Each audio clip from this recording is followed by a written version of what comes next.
Hello and welcome to the first part of the in-depth walkthrough of how to set up and customize your theme.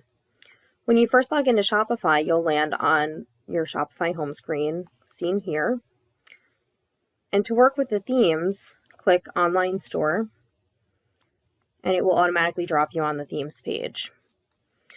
When you go here, you'll see that a theme has already been installed called Debut. If you'd like to change your theme, scroll down and you can explore free themes or visit the Shopify theme store. Also, if you've had a theme custom coded or have purchased from a third-party seller, you can also upload and install the theme here.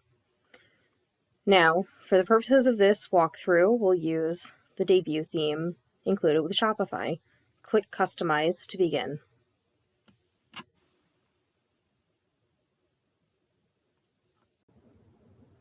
Now within your theme, there's a structure that Shopify themes and themes developed for Shopify all follow.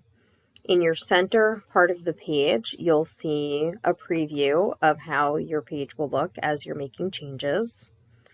On the left side of the screen will be the pieces of your page that you can change. Keep in mind that your header matches with your top navigation, your logo or business name, the search, and the shopping bag. And the footer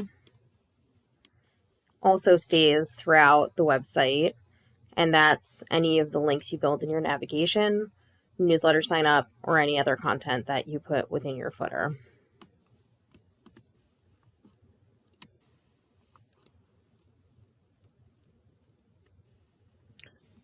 Up here, you can move around different pages within your site. This allows you to toggle between desktop and mobile, so you can preview how your site will also look on mobile devices. The Save button will be clickable after you've made changes. And back to the left-hand nav, there's a spot where you can set up your overall theme settings, which will be the look and feel of your website. Font, colors, and your social media links and how they appear. There's also a quick shortcut to theme actions where you can edit code, which I don't recommend unless you are already familiar with HTML and liquid coding. Edit languages, which is the wording used throughout your site.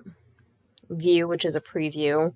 View documentation and get support will both link you to Shopify's resources for assistance.